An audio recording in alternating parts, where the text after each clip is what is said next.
for coming. I'll just open it up for any questions for you. Go ahead. Front row, Bill. Urban, you vote in the coaches poll. Can you share where you have Ohio State and what your top 5 is and why? I have Ohio State in the top 5. I believe we have Alabama, Ohio State, Florida State.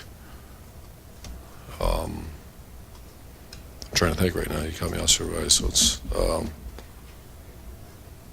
who was that? Stanford or Baylor. I can't really remember which one. Yeah. What's your rationale? I had us 2 all year. And I just think we're playing like a top team, one of the top teams in the country right now. Is it uncomfortable to kind of be in a situation of your vote has an influence of where you could end up? Is it uncomfortable? Yeah. No, I just, at times I don't get to watch everybody.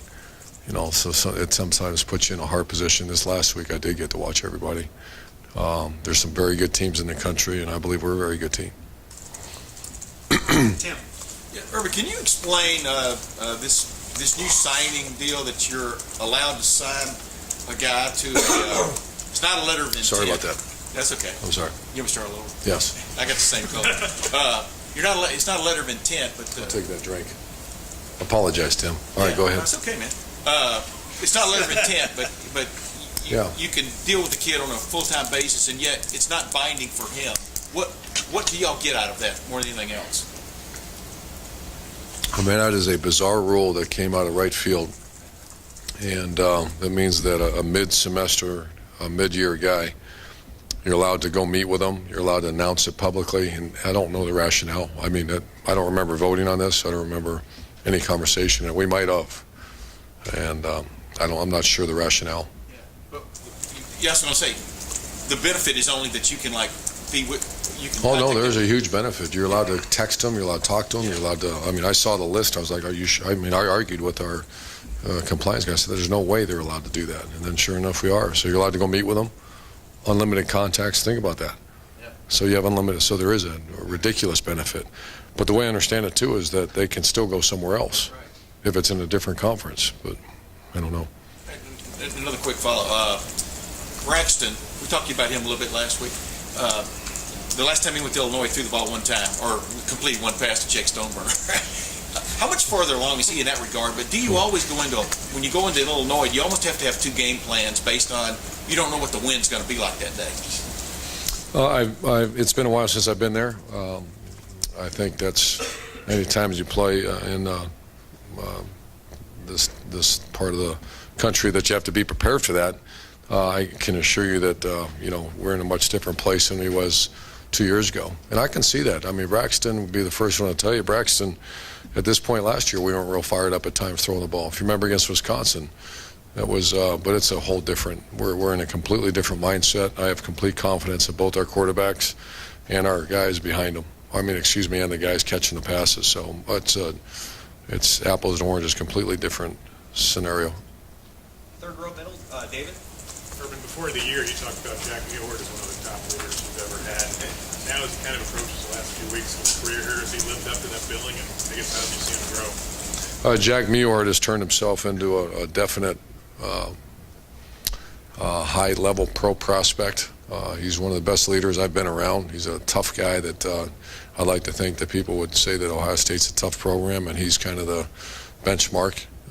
Our strength coach has great respect for him for the way he handles his business all the way around, and he's certainly lived up to his expectation level, maybe a little bit more, which is expectation level is very high. Front row, right, Austin.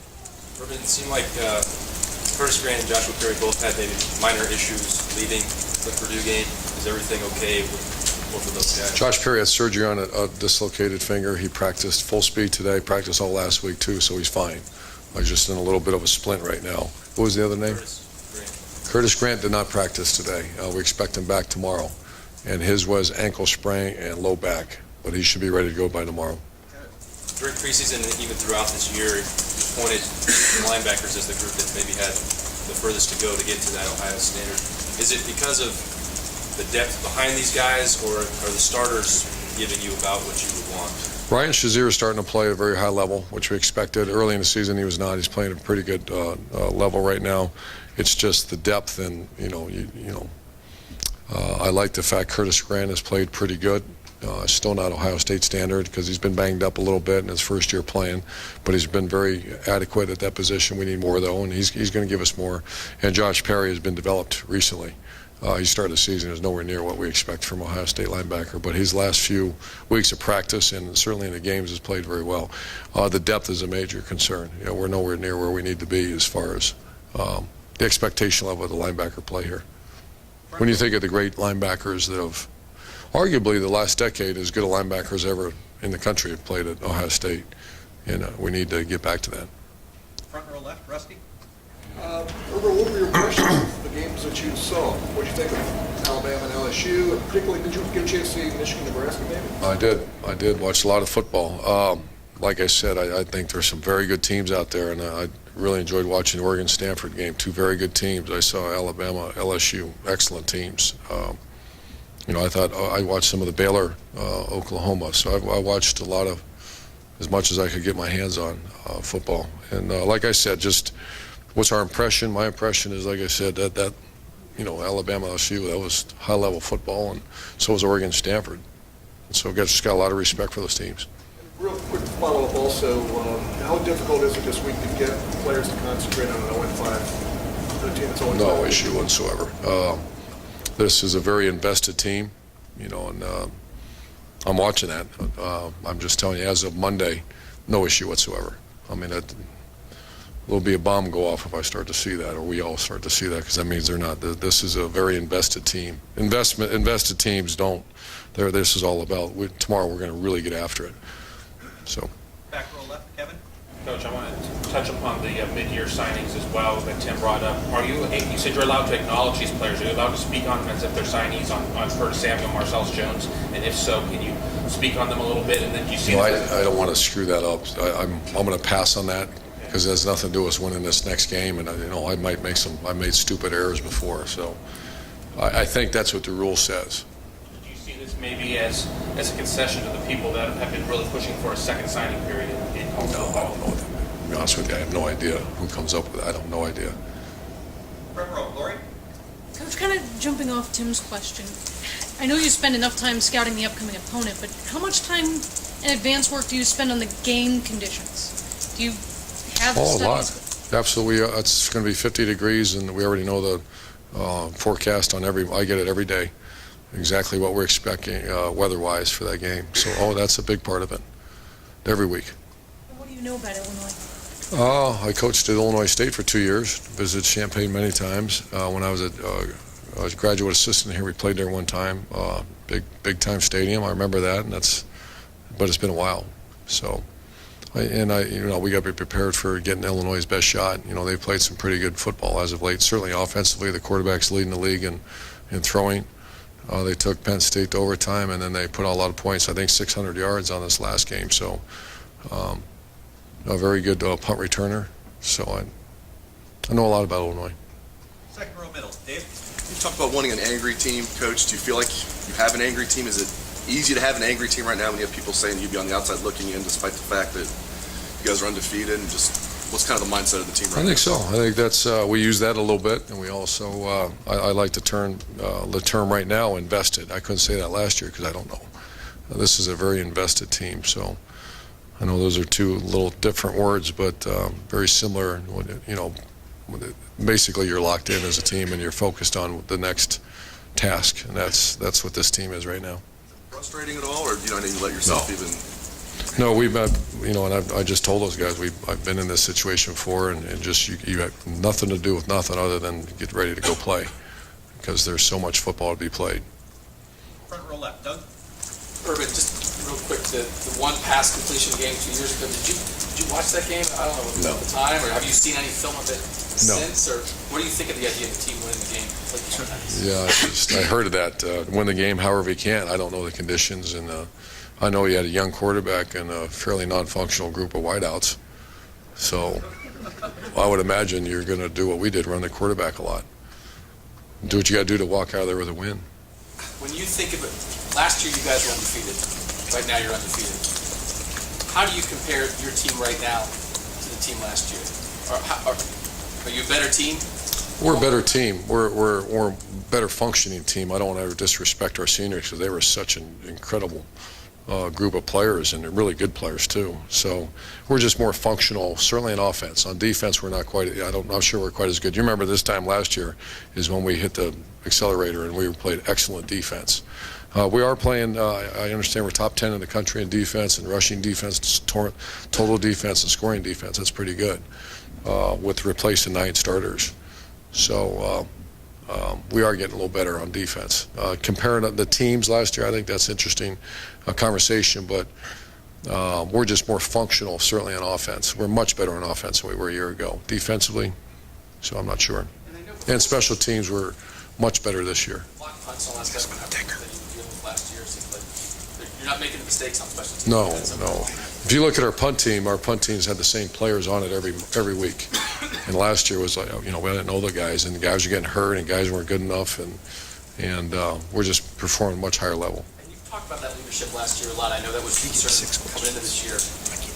How has that part of it worked out, knowing that it was so good last year? How does that compare? Well, I mean, that's a great question. That's something I continue to evaluate. And I think we had an outside company join us. Tim Kite's crew came in and taught the leadership workshop.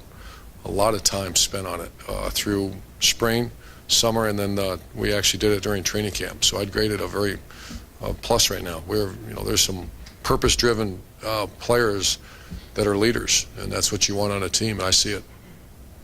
Back row left, Matt. At this stage of the year, with BCS standings and playing for Big Ten title, is there any more emphasis on how you win games and quote unquote style points, or is it still just win the football game? It's win the game, but it's the message is you have to play great. We do. I mean, you're held up really high to be even mentioned with those other teams. That's be careful what you wish for. That means you have to practice and play at a certain level, and so that's all I mentioned to our team. I mean, we practiced at a very, very high level today, and I expect them to play. We all expect them to play. They expect to play at a very high level because you're in the same breath with some very, very good teams, and to maintain that status, you have to play very well, very well. Last 2 questions. Far right, Clay. Illinois' talent level has been pretty good over the last 10-15 years.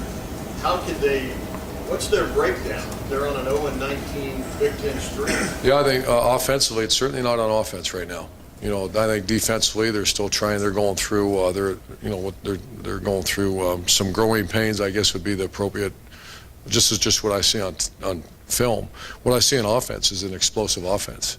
600 yards and then leading passer in Big Ten conference right now. So and special teams are pretty good. So I think right now they're just trying to find their way a little bit on defense. Throw in one more here. Pat Shunn said he met with you last week just to talk about a profile for his head coach. Did his profile match any guys you have on your staff? Oh, sure. Did you ever get specific about? We did. We talked about names, and I have Pat's a great friend. I have a lot of respect for Pat, and there's nothing more I like to see Pat Shunn be successful. He's also very respectful of this time of year for us, so we certainly want. I think the number one thing is he wanted. We talked about a profile because that's a unique place. And I lived in Florida, and that pocket, that's a very, very unique recruiting place, and so that's mostly what we talked about is. First of all, the profile of a coach, and then someone with that to just go dive into South Florida recruiting. That's not a place you want to dive into unless you've been there before. So he gave you a list? What's that? He gave you a list? We went through some names, sure. And led the season? Yeah. How many? You pull the plug on him? Just take it out of the socket. Update on him. Yeah, he's good. He practiced today. We kept him on a full contact. Tomorrow's full contact. Should be ready to go. And then, you guys are off last week, and you come back weekend one step closer to where you want to be. Just what was sort of the message to the team and maybe the reaction? Well, the good thing is the message was this, is that we gave them 4 24-hour segments off. And they were a fairly fine conditioned team when they left. So the panic button is with me is that we really ran them today. And to just go out and run without explaining what we're doing, especially when you have an intelligent team like this, so the whole message was, let's get back to where you were a week ago, Wednesday. And that's really the whole message. And then we talked about the nation, the BCS, the State of the Union that we do every week, and that's it. And then our job is to play, once again, I mentioned the previous question, is that, do we have to win with style point? No, you have to play great, though, or you'll no longer be in that same breath with those other teams. Coach, thank you. Thank you, guys. What's the log for?